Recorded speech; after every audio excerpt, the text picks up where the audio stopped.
એટલા માટે મળ્યો છે કે ફરીને આપણે આ દેહ પીડ્યા પછી આ જીવાતમાં કોઈ પશુમાં, પંખીમાં, પ્રાણીમાં જન્મ લેવો ન પડે. સાગર એટલે દરિયો, અને એ દરિયાને સામે કિનારે આપણે જવું હોય તો ગમે એટલું તરતા આવડતું હોય, ગમે એટલું ધબતા આવડતું હોય, પણ દરિયાની અંદર કોઈ મનુષ્ય આ કાંઠેથી ઓલા કાંઠે જઈ ન શકે. અને એ દરિયાને સામે કાંઠે જો જવું હોય તો હુડકામાં બેહવું જ પડે. પછી હુડકું હોય તે ભલે, ઇસ્ટેમ્બર હોય તે ભલે, નાવડું હોય તે ભલે, ને વાણ હોય તે ભલે, પણ કહેવાય હુડકું. એ હુડકાની અંદર બેહો તો આ કાંઠેથી ઓલા કાંઠે જતું રહેવાય, જતું રહેવાય, જતું રહેવાય. આ પાકો નાખો. એમાં મનુષ્યનો દેહ મળ્યો છે. આ મનુષ્ય દેહની અંદર જો જીવાત્માને તરવું હોય તો આમાંય પણ એક નાવડું છે. જે સાગર છે એ દરિયો કહેવાય. દરિયાની અંદર પાણી છે. એ પાણીની અંદર કોઈ વસ્તુ પડી જાય એટલે બુડી જાય કહેવાય. પણ એમાંથી જો કાઢવી હોય તો અત્યારના વિજ્ઞાની લોકો દરિયામાંથી તળિયેથી પાછું લાવી દે. પછી દરિયો આપણે ન જોયો હોય, એમાં બુડી ગયેલું ન જોયું હોય, આપણે કાઢેલું ન જોયું હોય તો આપણે અહીંથી બોરા આવીને વાત કરવી કે ભાઈ ડેમ હોય, મોટું તળાવ હોય કે કૂવો હોય. આ ત્રણેય વસ્તુ છે પાણી, અને એની અંદર કોઈ વસ્તુ પડી ગઈ હોય, બુડી ગઈ હોય કે મનુષ્ય પડીને બુડી ગયો હોય તો એને કાઢી શકાય છે. પછી એ સાગરની અંદર બુડેલું હોય એને કાઢી શકાય છે. અને સંસાર તરવા માટે, એટલે સાગર તરવા માટે નાવડાની જરૂર પડે છે. તો આ સંસાર છે એ સાગર છે. અને જોઈજો આ સાગરની અંદર એક ટીપું પાણી નથી. આ સંસાર સાગરની અંદર એક ટીપું પાણી નથી, છતાંય બુડી જાય છે. અને એવા બુડી જાય છે પછી મીંદડી નાખો તો હાથ ન આવે. કૂવામાં પડી ગયું હોય, તળાવમાં પડી ગયું હોય, સાગરમાં પડી ગયું હોય, એને કાઢવા માટેની યુક્તિ છે. બુડેલું બારું લાવે. અને આ સંસાર સાગરની અંદર કોઈ પણ જે બુડી ગયા સંસાર સાગરમાં, અહીંયા પછી કોઈ મીંદડી કાંઈ નથી આવતી. મીંદડી એટલે લોખંડના આકડિયા વાળી હો, આવે ઘેરે ઉંદરડા મારે એ નહીં. તો આ સંસાર સાગરની અંદર, ભવ સાગરમાં જીવાત્માને જો તરવું હોય તો કોઈ સદગુરુ રૂપી નાવડું જોઈશે. મનના મતે ભક્તિ કરવી, આખી જિંદગી ગમે એટલા વ્રત કરવી, ગમે એટલા ઉપવાસ કરવી, ગમે એટલા તીરથ કરવી, ગમે એટલા દેવ દર્શન કરવી, કે ગમે એટલી માળાઓ ફેરવવી,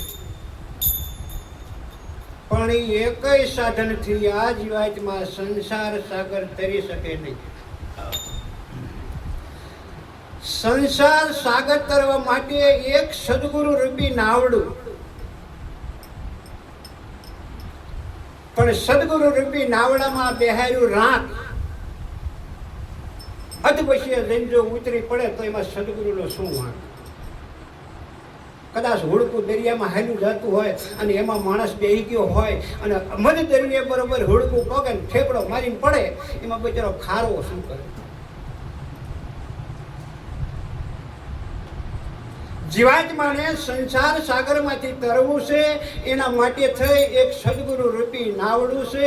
અને એ નાવડું જો મળી જાય અને એમાં જો આ જીવાત્મા બેહી જાય તો સહેજે તરી જવાય છે. નકર જોઈજો સાગરમાં પાણી છે અને સાગરમાં બુડેલું ગોતવું હોય તો જડે છે, પણ આ સંસાર સાગરમાં એક ટીપું પાણી નથી, છતાંય જેટલા બુડે છે એ ગોતાય જડતા નથી. મારો કે તમારો દેહ અત્યારે હાલમાં દેખાય છે, પણ આ દેહ જેથી પડી જાય છે પછી ગોતોય નહીં જડે હો મારા બાપુ. એટલે અત્યારે આ દેહ મળ્યો છે તો આ દેહથી આ ભવસાગર, આ સંસાર સાગર તરવું હોય તો તરી જવાય છે, પણ એમાં તરવા માટે માયાનો પડદો શું છે એને જાણવો પડે. એક કઠિયારો હતો, લાકડા કાપવા જાય અને કુવાડો ખરેખર નો અમારે દર્શક હમણાં લાવ્યા છે કુવાડો 200-250 એવો કુવાડો. હવે ખરેખરનો કુવાડો કાયમ બળતણ કાપીને લાવે, એમાં એક દી બળતણ કાપવા ગયો ભાઈ અને કુવાના કાંઠે મોટું ઝાડવું ત્યાં એક ડાળ હૂકી. આને એમ કે ઝાડવા ઉપર ચડીને હૂકી ડાળ પાડી લો. ઝાડવા ઉપર ચડી ડાળ કાપવા માંડ્યો, 2-4 ઘા માર્યા અને કુદરતી અધે બીજી ડાળ હેરામ કુવાડો ગયો છે એમાં આંસકો લાગ્યો ને હાથમાં મૂકી ગયો. હવે કુવાડો તો હાથમાંથી મૂકી ગયો એટલે કુવાડો ગયો કુવામાં. લાકડા કાપવા વાળો હેઠો ઉતરીને એવો રોવા માંડ્યો, હાસા હૃદયથી રોવા માંડ્યો કે હે દ્વારિકા વાળા, હે ડાકોર વાળા, હે મારા નાથ, મારું ભાંગી પીડ્યું ગાંડું, મારો જીવનનો આધાર હતો, હું આનેથી નહીં ભરણ પોષણ ચલાવતો અને મારી કુહાડી આજ કૂવામાં પડીને ભૂલી જઈ. મારા વાલા, એ મારી કોક વારી આવજે. જેમ દ્રૌપદીને સંકટ પીડ્યું તો દ્રૌપદી હાસા દલથી રોવા માંડીને કૃષ્ણ વારે સડ્યા, એમાં કઠિયારાની વારે ભગવાન આવ્યા, પણ બીજું રૂપ લઈને આવ્યા. બીજું રૂપ લઈને આવી અને કહે છે કે હે ભાઈ, કેમ આટલો બધો રોવસ? શું કરું કે મારી પાસે એક જ કુહાડી હતી અને મારે કુહાડી બહુ સારી હતી અને એ કુહાડીથી હું કાયમ લાકડા કાપતો અને એ કુહાડી હાલ મારે આ કૂવામાં પડી ગઈ. હવે હું શું કરીશ? એટલે હું રોઉં છું. એટલે ભાઈ કે રોઈશ નહીં, મને તરતા આવડે છે અને રે હું તારી કુહાડી કાઢી દઉં. હતા ભગવાન બીજું રૂપ ધારણ કરીને આવ્યા હતા, આને સાનો રાખ્યો અને ભગવાને દીધો કૂવામાં ધૂપકો. એક જ ધૂપકે મારી પાસે ડચકી ખાઈને કુહાડી હાથમાં લઈને આવ્યા.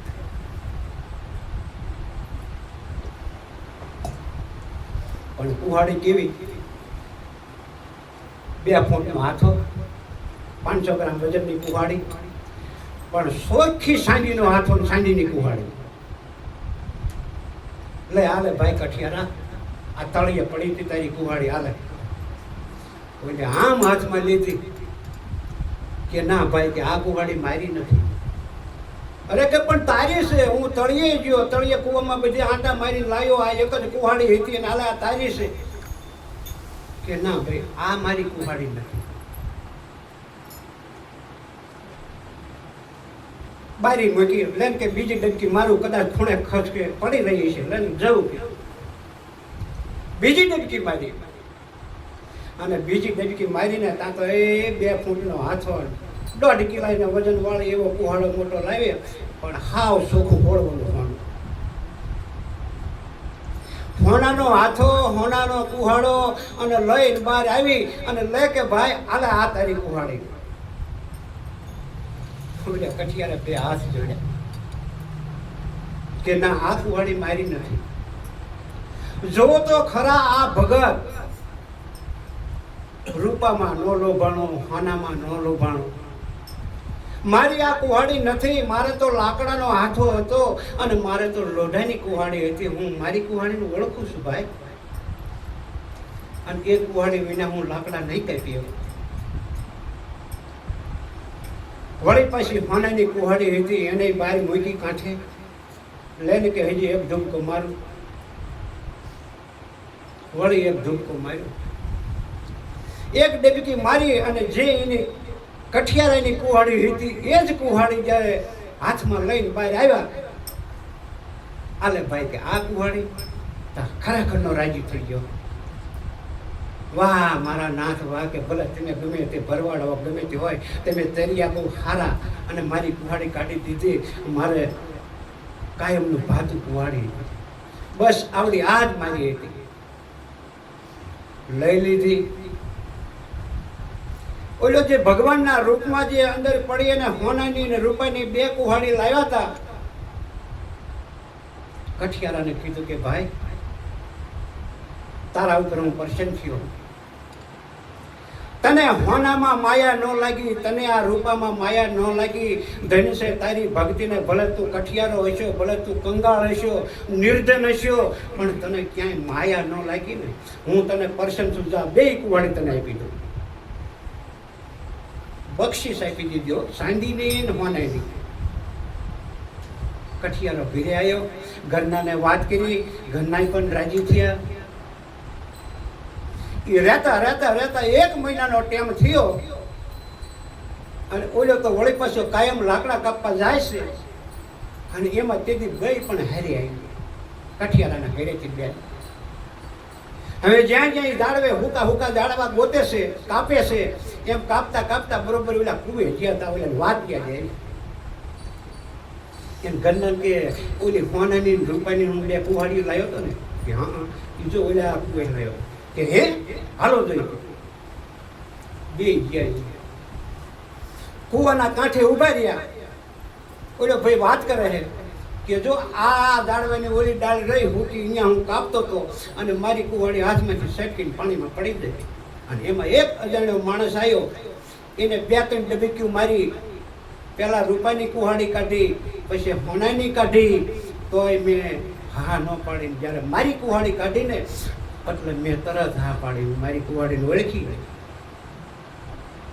પણ એ ભાઈ એટલો બધો મારી ઉપર પ્રસન્ન થઈ ગયો ને, એટલે મને 2 કુવાડી આપી દીધી. જ્યાં આવી વાત કરે છે અને એ વાતમાં કોઈ ભાન ન રહી, એક ડગલું જે આગી ખસી તો 2 કુવાડી ખાઈ દીધી. હવે જેની કુહાડી પડી હતી તેની ઓલો ભાઈ કુવાડી હાટું થઈને જે રોતો હતો અને આજ પોતાની અસત્રી પાણીમાં પડી જાય અને બુડી જાય, એ માણસ કેટલું રોયો હોય છે. એવું રોવા માંડ્યો, હાસા હૃદય થયો. એ મારા વાલા, હે મુરલીધર, હે ડાકોર વાળા, મારી વારે હટ આવજે. એ હું નકર એકલો થઈ ગયો, આજ જોઈએ મારા વાલા ઢીલ ન કરતો. હાસા હૃદયથી એવું રુદન કર્યું અને મારો વાલો આયા પાછા. ભગવાન આયા, એનો રૂપમાં બીજું રૂપ ધારણ કરી અને જે ઓલા કુહાડીઓ કાઢી દીધી હતી એવા જ વસ્ત્રો પહેરીને આવ્યા. ઓલો ઓળખી ગયો કે હા સારું કર્યું, લે આ ભાઈ આવ્યા, કે આમ મેં જ મારી કુહાડીઓ કાઢી દીધી. હે મારા વાલા કે હટ પડો, હટ, તમે આમાં ધૂપ કરી દો, મારા ઘરના હમણાં મરી જાય છે, આમાં પડી ગયા છે. કે શાંતિ રાખ, પેલા મને નહીં મળે, મને તરતા આવડે છે, એટલે હું કાઢી દઉં. કે હન બહારથી ધૂપકો દીધો કુવામાં, ડબકી મારી અને લાયા. પણ ઇન્દ્રની અપસરા જેવી, શું એ સુંદરીનું રૂપ, એટલી બધી રૂપાળી આખા ગામમાં કોઈ ન હોય એવી રૂપાળી લઈને આમ બહાર આવી અને કીધું કે લે ભાઈ આ અસ્તી તારી, કે હા ભાઈ આ જ મારી.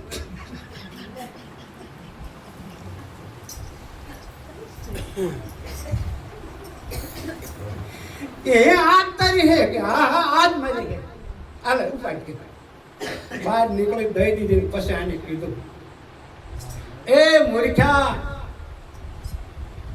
તને રૂપામાં મોહ ન લાગ્યો, તને ચાંદીમાં મોહ ન લાગ્યો, તને સોનામાં મોહ ન લાગ્યો, અને નારીમાં મોહ લાગ્યો. કે ભગવાન હોય તોય ભલે, અને તમે કોઈ ભગત હોય તોય ભલે, કોક તમને તરતા આવડતું ભલે, તમે અજાણ્યા હોય તોય ભલે, મને મૂર્ખો ન માનતા, મને માયામાં લોભાણેલો ન માનતા. કે કાં શું કે મેં એટલા માટે વિચાર કર્યો હતો, જેથી રૂપાની કુહાડી દીધી તેથી મેં ના પાડી હતી કે આ મારી નથી, જેથી હોનાની કુહાડી દીધી તેથી મેં ના પાડી હતી કે આ મારી નથી. અને જ્યારે લાકડાના હાથાવાળી લોઢાવાળી મને આપી ને ત્યારે મેં હા પાડી હતી. પણ મેં હા પાડી અને તમે પ્રસન્ન થઈ ગયા એટલે 2 કુહાડી તમે મને આપી દીધી. અને આજ તમે આ સુંદરીને પારી લાયા અને હું જો એમ કહું કે આ મારી નથી તો તમે બીજી ડબકી મારો. અને લઈને બીજી હટી વિલોઈ મારી લઈને આવો, પછી તમે પરેશાન થઈ જાઓ. કુવાડિયું 2 આપી હતી, એમ તમે જો આને આપી દો, મારો એકના બદલે 2 ક્યાં હશે? એટલે મેં આ પાડી છે. એટલે આ જીવાતમાં કદાચ ભક્તિ કરતા કરતા ધન સંપત્તિમાં, માલ મિલકતમાંથી, મનમાંથી કલ્પના ઓછી થાય, મારાપણાનો ભાવ છૂટી જાય, પણ નારીનો મોહ કે છોડવો ને.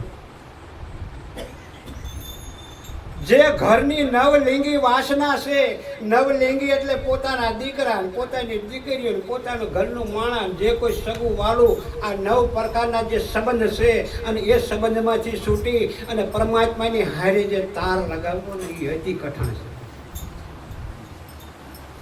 એટલે મહાપુરુષો કહે છે કે સાગર તરવો હોય તો સહેલો છે, પણ આ સંસાર તરવો અઘરો છે.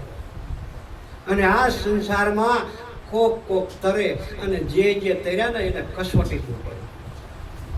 જેના તમે ઇતિહાસ જુઓ, પછી ભલે હરિચંદ્ર હોય કે સગાળશા હોય કે દંપતી હોય, કોઈ પણ કસોટી વિના કોઈ પાર પડ્યા નથી. હવે આથી આગળ વિશે બોલતો નથી, સમય જાજો થઈ ગયો. હજી આ મહારાજનો થોડોક વારો છે, તો મારી વાણીને વિરામ.